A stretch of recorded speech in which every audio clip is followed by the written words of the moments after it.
ओम नमस्ते जी। आजकल जो विषय समाज में चल रहा है, ब्राह्मण कौन, क्षत्रिय कौन, वैश्य कौन और शूद्र कौन, इस पर विचार होना बहुत आवश्यक है कि ये कौन है और क्या इनकी आवश्यकता है, जरूरत है या नहीं है। समाज में मान्यता के रूप में ब्राह्मण वर्ण को उच्च स्तर माना जाता है और जो शूद्र शब्द है या जिनको शूद्र उपाधि दी जाती है या जो लोग खुद को स्वयं को शूद्र मानते हैं, उनके प्रति समाज की जो दृष्टि है वो अलग है। तो इस दूरी को दूर करने के लिए इस वर्ण व्यवस्था को समझना आवश्यक है। प्राचीन काल में लगभग महाभारत के समय तक, सृष्टि आरंभ से लेकर महाभारत के समय तक यह वर्ण व्यवस्था बहुत सुंदर रूप से चल रही थी और इसका अनुपालन सभी करते थे, राजा से लेकर ऋषि तक, ऋषि से लेकर शूद्र या वैश्य तक। वेद में भी आता है, ब्राह्मणों से मुखमाशित बाहु राजन्य किरा कृतः कुरु तदस्य यद्वैषः पदभ्याम शूद्रो अजात्य।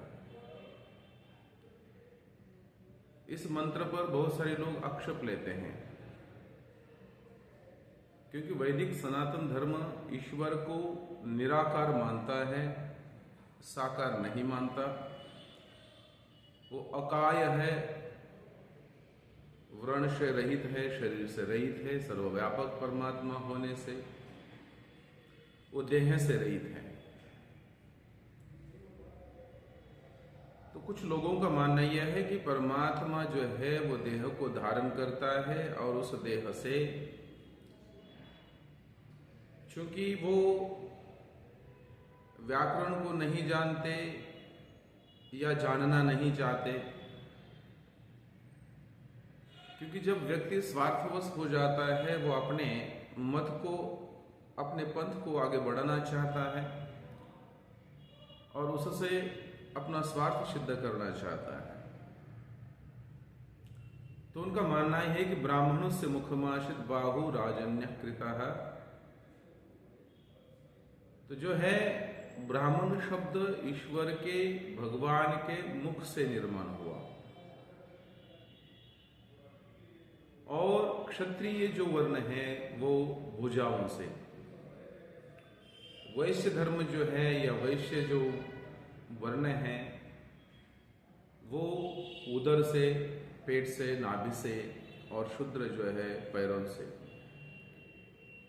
तो ये जो धारणा है ये सरासर गलत है। ये धारणा सही नहीं है, समाज हित के लिए उपयुक्त नहीं है, राष्ट्र हित के लिए उपयुक्त नहीं है। सीधा सा अर्थ यदि हम समझे, ब्राह्मण का मतलब यह होता है कि यह ब्रह्मं जानाति या ज्ञातुम प्रयासं करोति या प्रयासं करो। जो ब्रह्म विद्या को जानता है या वेद विद्या को जानने का प्रयास करता है, अध्ययन करता है या समाज से अज्ञान को दूर करता है, वो ब्राह्मण है। और जो समाज की रक्षा करता है अपने सामर्थ्य से, अपने तेज से, अपनी शक्ति से, निर्बलों की रक्षा करता है, सबका संरक्षण करता है, चाहे वो किसी भी वर्ण का हो, उसको क्षत्रिय कहते हैं। और जो चारों वर्णों का भरण पोषण करता है, व्यापार करता है, अन्न धान्य की निर्मित करता है, उसको मोटे तौर पर हम वैश्य कहते हैं। और शूद्र वो होता है जिस व्यक्ति के अंदर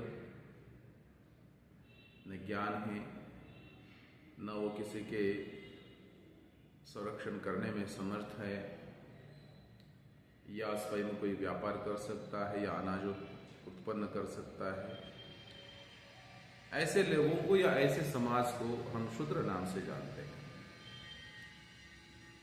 अब यहाँ जानने की बहुत आवश्यकता है कि क्या जन्म से कोई ब्राह्मण है, क्या जन्म से कोई क्षत्रिय है, या कोई जन्म से वैश्य है, या कोई जन्म से शूद्र है। प्राचीन काल में इसका बड़ा विरोध किया हुआ है। और विरोध क्या है कि कोई भी व्यक्ति, कोई भी मनुष्य प्राणी जन्म से न ब्राह्मण है, न क्षत्रिय है, न वैश्य है, न शूद्र है। इसको समझने की बहुत आवश्यकता है। तभी समाज में जो बढ़ रहा विरोध है, जाति जाति में मनुष्य में जो द्वेष फैल रहा है, और इसके कारण जो समाज कंटक है या विद्रोही है या भारतवर्ष के जो दुश्मन हैं, म्लेच्छ जातीय है, ये म्लेच्छ जातियां भारत पर फिर से आक्रमण करने की साजिश रचती हुई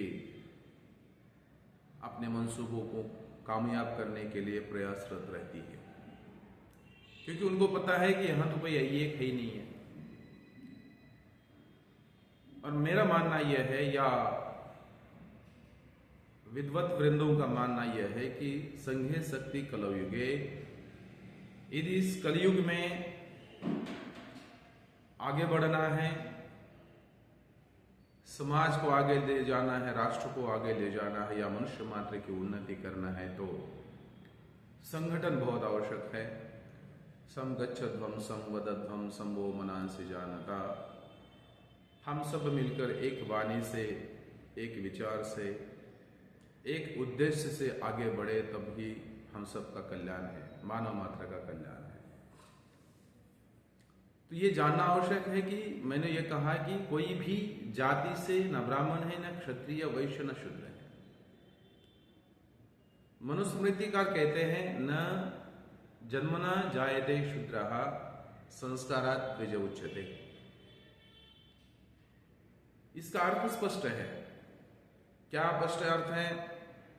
जन्मना जायते शूद्रः, शूद्र का मतलब संस्कारहीन, या जिस पर कोई संस्कार न हो, जिसके पास कोई ज्ञान न हो, विद्या न हो, मतलब एक सामान्य।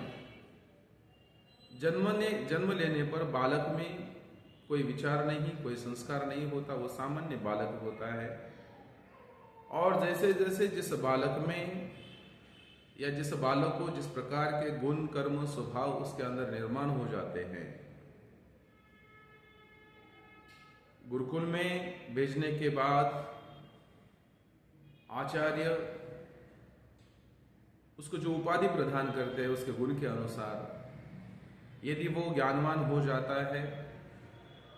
हाँ, सबसे पहले जानना यह आवश्यक है कि चारों वर्णों के बच्चों को पढ़ने का जो प्रावधान प्राचीन काल में था, चाहे वो ब्राह्मण के घर में उत्पन्न हुआ बालक हो, चाहे राजा महाराजा क्षत्रिय के घर का उत्पन्न हुआ बालक हो, चाहे वैश्य के घर का धनी बालक हो, या बहुत निम्न कुल में या शूद्र के कुल में, या बहुत कमजोर वर्ग से यदि कोई बालक, धन धान्य से हीन माता पिता के घर में उत्पन्न हुआ बालक भी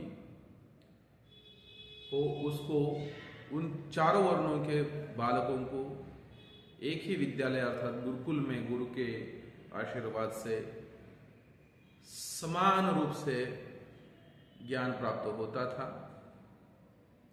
और वहां पर जाकर के वे आचार्य उस बालक में जिस प्रकार की योग्यता पाते थे, यदि शूद्र कुल में उत्पन्न हुए बालक में यदि ज्ञान की लालसा और उसमें प्रावीण्यता यदि उसने प्राप्त की है, तो वो आचार्य, वो गुरु उसको ब्राह्मण वर्ण से या उपाधि से अलंकृत करता था, या उसको उपाधि दी जाती थी। और यदि वही वर्ण में उत्पन्न हुआ बालक यदि वीर हो, सामर्थ्यवान हो, बलवान हो तो क्षत्रिय हो जाता था। यदि कोई व्यापार करने में, कृषि क्षेत्र में आगे बढ़ना चाहने में यदि इसमें प्रगति होती थी या उसमें वो ज्ञान रखता था तो वो वैश्य हो जाता था। और यदि इस प्रकार के तीनों गुणों से रहित होता था तब वो जिस घर में उत्पन्न हुआ है या जैसे संस्कारों से युक्त है तो उसको शूद्र की ही उपाधि उसको प्राप्त होती थी। तो यही नियम चारों वर्णों के विषय में भी आता है। यदि ब्राह्मण कुल में उत्पन्न हुआ बालक यदि ब्रह्म विद्या में या ज्ञान में, विज्ञान में आगे नहीं होता था, यदि उसके अंदर कोई संस्कार, अच्छा संस्कार या नहीं होता था तो वो यदि वीर है तो क्षत्रिय बन जाता था। यदि धन कमाने में उसकी प्रवृत्ति हो तो उसमें वैश्य बन जाता था। और यदि कोई निठल्ला होता या अध्ययन में भी कम, वीरत्व में भी कम, धन धान्य कृषि आदि करने में भी कम होता था तो उसको शूद्र वर्ण प्रदान किया जाता था। इसका उदाहरण क्या है या इसका प्रमाण क्या है? तो मनुस्मृति में यही आता है, धर्मचर्या जगन्नो वर्णः पूर्वम पूर्वम वर्णम आपद्यते जाति परिवृतो। अर्थात जाति परिवृतो, जाति के इस में जगन्य मतलब निम्न स्तर का वर्ण भी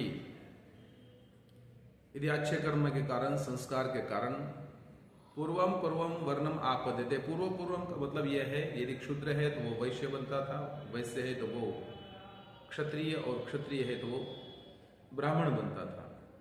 और यदि संस्कार से हीन है, अपने कर्तव्य से वो च्युत है तो वो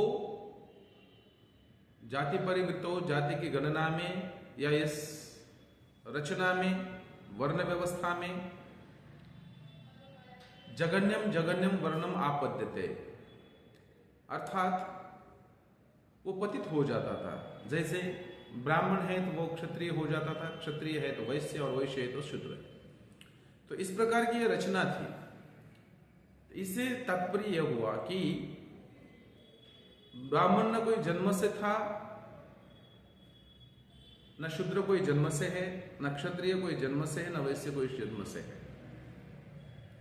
एक समाज रचना थी कि जिस प्रकार से जिस व्यक्ति में गुण है, कर्म है, उसका स्वभाव है, वैसे वैसे वर्ण उसको प्रदान किए जाते थे।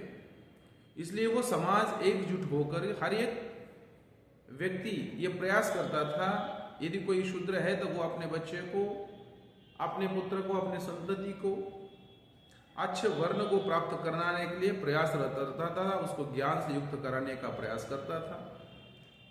और ये संस्कृति जब तक जीवित रही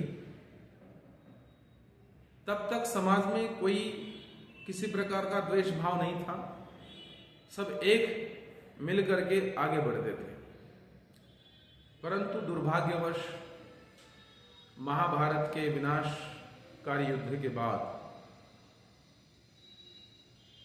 इस भारत भूमि से बहुत सारे विद्वान, योगी, महात्मा, ऋषि, महर्षि का अंत हुआ और जो ज्ञान का प्रसार था उसमें कहीं ना कहीं खंड हुआ। और उसी के कारण क्षत्रियों को अपना धर्म पता नहीं रहा, ब्राह्मण अपने योग्यता से कम हो गए और फिर विदेशी आक्रांताओं ने भारतवर्ष पर आक्रमण करते हुए यहाँ की संस्कृति, यहाँ की धरोहर को नष्ट करने का प्रयास किया और उसमें वो काफी हद तक सफल भी रहे। आज केवल जो समाज में रीति चल रही है, रूढ़ी चल रही है कि जिस घर में जो बालक पैदा हुआ है उस बालक को उस वर्ण का माना जाता है। और यही कारण है कि समाज में दूरियां फैल गई। जिनको शूद्र हम कहते हैं या समाज कहता है तो उनके हाथ का पानी पीना और रोटी खाना तक अच्छा नहीं माना जाता। सबसे पहले हम सब पर एक स्वामी देव दयानंद जी की कृपा रही, ऋषि की कृपा रही कि उन्होंने इस भयंकर जाति प्रथा पर प्रहार किया, जो लोगों के नसों में भिन चुकी थी ये जाति प्रथा है। और उसको स्वामी दयानंद जी ने जड़ से उखड़ने का प्रयास किया। उन्हें इस बारे में बहुत सा साहित्य लिखा। एक बार की घटना है उनके जीवन में। वैसे स्वामी दयानंद जी जन्म से ब्राह्मण थे और बाद में जैसे जैसे घर से बाहर पड़े, सच्चे शिव की खोज में आगे बढ़े, उनको ज्ञान हुआ, परमात्मा का ज्ञान हुआ, योग का ज्ञान हुआ और वो इन सब चीजों से ऊपर उठ चुके थे, क्योंकि वो पूर्व जन्म के उन पर बहुत सारे अच्छे संस्कार थे, जिसके कारण परमात्मा के आशीर्वाद से वो मनुष्य से देव बनते हुए ऋषि महर्षि बन गए। तो उनके जीवन की घटना है कि एक बाल काटने वाला नाई बड़ी श्रद्धा से उनके पास रोटी ले जाता है, खाने के लिए भोजन ले जाता है। और तब उस समय आजू बाजू के लोग जो हैं स्वामी जी को कहते हैं कि स्वामी जी ये शूद्र है, इसके हाथ की रोटी मत खाइए, ये नाई की रोटी है। स्वामी जी तत्क्षण समझ गए कि इन लोगों को क्या कहना है, और स्वामी जी तो ये मानते नहीं थे। तो स्वामी जी ने मुस्कुराते हुए उस रोटी को नीचे ऊपर देखा और उन्होंने कहा, यह तो नाई की नहीं, मुझे तो ये गेहूं की रोटी लग रही है और ये तो गेहूं की बनी हुई रोटी है। तो ये जो ऋषि में भाव थे, ये जो कुठाराघात उन्होंने किया जाति प्रथा पर, या जिनको हम इस समय हरिजन कहते हैं, दलित कहते हैं, निम्न जाति के कहते हैं, तो स्वामी जी ने कभी ये भेदभाव नहीं किया कि वो किस जाति का है, किस पंथ का है, किस मजहब का है। स्वामी जी तो मानव मात्र को अपना समझते थे, उनके जीवन में परिवर्तन लाना चाहते थे, क्योंकि स्वामी जी का मानना था कि मनुष्य मात्र के कल्याण में ही हम सबका कल्याण है। इसलिए स्वामी जी ने आर्य समाज के 10 नियमों में एक नियम लिखा है, प्रत्येक को अपनी ही उन्नति से संतुष्ट नहीं रहना चाहिए, बल्कि सबकी उन्नति में अपनी उन्नति समझनी चाहिए। व्यष्टिगत उन्नति से समष्टिगत उन्नति सभी के लिए उपकारक होती है। इसलिए सभी को इस पर विचार करना चाहिए, किसी का द्वेष न करते हुए हम सब कैसे एक रहे, क्योंकि एकता में ही सबका कल्याण है। और स्वार्थवश यदि हम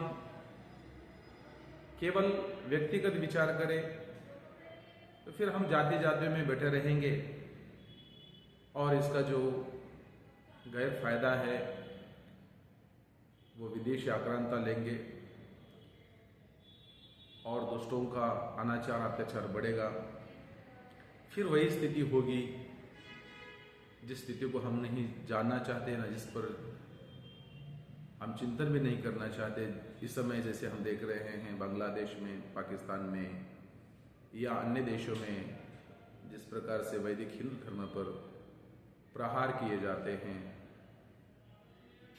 हमारे मान्यताओं पर प्रहार किए जाते हैं, हमारे धरोहर को नष्ट करने के प्रयासरत रहते हैं। तो आइए, आशा करता हूँ कि इस पर सब लोग चिंतन करेंगे कि ब्राह्मण, क्षत्रिय, वैश्य, शूद्र जो है जन्म से न हो करके वो कर्म से होते हैं। द्वेष तभी बनता है जब उसका संस्कार हो जाता है। तो इस पर जरूर हम सब चिंतन करेंगे, मनन करेंगे। ओम शांति शांति।